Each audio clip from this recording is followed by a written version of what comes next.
सभी का स्वागत है स्पार्क स्टडी यूट्यूब चैनल पर। इंडियन पॉलिटी की क्लास में आज हम पढ़ने वाले हैं संविधान के अनुच्छेद के बारे में। मैं आपको बता दूं, इसके पहले हमने कौन कौन से क्लास को कंप्लीट कर लिया है वो मैं आपको बता देता हूं। देखिए, जो संवैधानिक इतिहास है इसको मैंने कंप्लीट करा दिया है। संविधान सभा ये भी कंप्लीट हो चुका है। प्रस्तावना ये भी कंप्लीट करा दिया है। संविधान की विशेषता, संविधान के स्रोत और संविधान के भाग और संविधान की अनुसूचियाँ, ये जो क्लासेस हैं उसको मैंने कंप्लीट करा दिया है। प्लेलिस्ट भी बना हुआ है तो आप सभी चेकआउट कर सकते हैं और इस क्लास को आप सभी कंप्लीट कर सकते हैं। ठीक है, तो आज की इस क्लास में हम पढ़ेंगे संविधान के अनुच्छेद के बारे में। तो चलिए क्लास को स्टार्ट करते हैं और डिस्कस कर लेते हैं।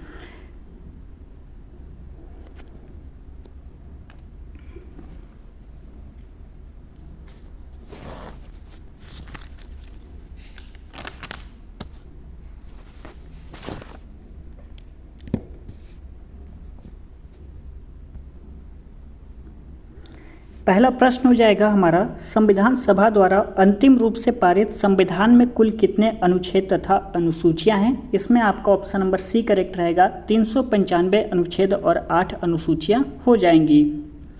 दूसरा प्रश्न हमारा, वर्तमान समय में भारतीय संविधान में गणना की दृष्टि से कुल कितने अनुच्छेद और अनुसूचियां हैं? इसमें जो आपका करेक्ट आंसर बी हो जाएगा। 448 अनुच्छेद और 12 अनुसूचियां आपको वर्तमान समय में देखने को मिल जाती हैं। आप यहाँ पे कंफ्यूज नहीं होंगे। पहला प्रश्न क्या कह रहा है, संविधान सभा द्वारा अंतिम रूप से पारित संविधान में कुल कितने अनुच्छेद तथा अनुसूचियाँ थीं? तो 395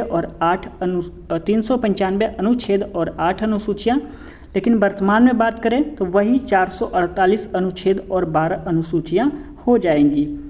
तो उम्मीद करते हैं अभी आपको समझ में आ गया होगा। चलिए आगे बात कर लेते हैं।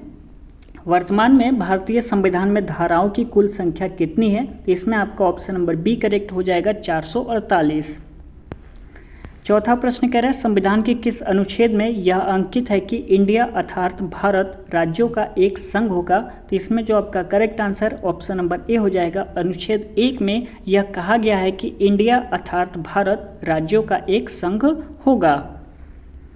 अगला प्रश्न कह रहा है, संविधान के अनुच्छेद 1 में भारत को क्या कहा गया है? तो इसमें अभी आपको आंसर क्लियरली पता लग गया होगा क्या कहा गया है। तो राज्यों का संघ कहा गया है, यानी ऑप्शन नंबर डी करेक्ट रहेगा। अगला प्रश्न है, भारतीय संविधान के किन अनुच्छेदों में नागरिकता संबंधी प्रावधान किया गया है? तो ऑप्शन नंबर बी करेक्ट हो जाएगा। अनुच्छेद 5 से 11 में आपको क्या नागरिकता का जो प्रावधान है वह देखने को मिलता है। अगला प्रश्न हमारा, किन अनुच्छेदों द्वारा भारतीय संविधान नागरिकों को मूल अधिकार निश्चितता प्रदान करता है? तो इसमें आपका correct answer option number A हो जाएगा। 12 से 35 तक यह आपका मूल अधिकार हो जाएगा। अगला प्रश्न हमारा, नौकरियों तथा शैक्षणिक संस्थाओं में समाज के कमजोर वर्ग के लिए आरक्षण उपलब्ध कराने के लिए केंद्र सरकार को संविधान का कौन सा अनुच्छेद अधिकार प्रदान करता है? आर्टिकल 14, अनुच्छेद 16, अनुच्छेद 17 या अनुच्छेद 23? इसमें आपका correct answer option number B हो जाएगा, अनुच्छेद 16। बात कर लेते हैं नवा प्रश्न, भारत के संविधान का निम्न में से कौन सा अनुच्छेद अस्पृश्यता का उन्मूलन करता है तथा किसी भी रूप में इसके आचरण का निषेध करता है? तो इसमें आपका correct answer option number C हो जाएगा, अनुच्छेद 17। भारतीय संविधान का कौन सा अनुच्छेद राष्ट्रपति के पद के लिए पुनः निर्वाचन की योग्यता निर्धारित करता है? ऑप्शन नंबर डी करेक्ट हो जाएगा, अनुच्छेद 57। अगला प्रश्न कह रहा है, भारतीय संविधान के किस अनुच्छेद के अंतर्गत भाषण एवं अभिव्यक्ति की स्वतंत्रता के अधिकार की गारंटी दी गई है? तो इसमें जो आपका करेक्ट आंसर हो जाएगा ऑप्शन नंबर ए हो जाएगा, अनुच्छेद 19 में। क्वेश्चन नंबर 12 कह रहा है, भारतीय संविधान के किस अनुच्छेद में प्रेस की स्वतंत्रता दी गई है? तो प्रेस की जो स्वतंत्रता है वह दी गई है अनुच्छेद 19(1) में, यानी ऑप्शन नंबर डी आपका करेक्ट रहेगा। क्वेश्चन नंबर 13 कह रहा है, मौलिक अधिकारों के अंतर्गत कौन सा अनुच्छेद बच्चों के शोषण से संबंधित है? यूपीपीसीएस 2005 में यह प्रश्न आया है कि मौलिक अधिकार के अंतर्गत कौन सा अनुच्छेद बच्चों के शोषण से संबंधित है? इसमें आपका करेक्ट आंसर डी हो जाएगा, अनुच्छेद 24। अगला प्रश्न है, भारतीय संविधान के किस अनुच्छेद में अल्पसंख्यकों के हितों के संरक्षण की व्यवस्था की गई है? तो ऑप्शन नंबर बी करेक्ट रहेगा, अनुच्छेद 29 में। क्वेश्चन नंबर 15 कह रहा है कौन से अनुच्छेद के अंतर्गत भारत का सर्वोच्च न्यायालय नागरिकों के मौलिक अधिकार की रक्षा करता है। करेक्ट आंसर डी हो जाएगा अनुच्छेद 32। अगला प्रश्न कह रहा है भारतीय संविधान के किन अनुच्छेदों में राज्य के नीति निर्देशक तत्वों का उल्लेख किया गया है। तो ऑप्शन नंबर सी करेक्ट रहेगा 36 से 51 अनुच्छेद तक। ठीक है, अगला प्रश्न देख लेते हैं भारतीय संविधान के अंतर्गत कल्याणकारी राज्य की अवधारणा निम्नलिखित में से किस अनुच्छेद में वर्णित है। तो इसमें आपका ऑप्शन नंबर बी करेक्ट रहेगा अनुच्छेद 39 में। अगला प्रश्न है जो कि एसएससी 2013 में यह प्रश्न आया हुआ है भारतीय संविधान का कौन सा अनुच्छेद है जो राज्य सरकारों को ग्राम पंचायत के गठन का निर्देश देता है। तो इसमें आपका जो आंसर है वो डी करेक्ट रहेगा अनुच्छेद 40।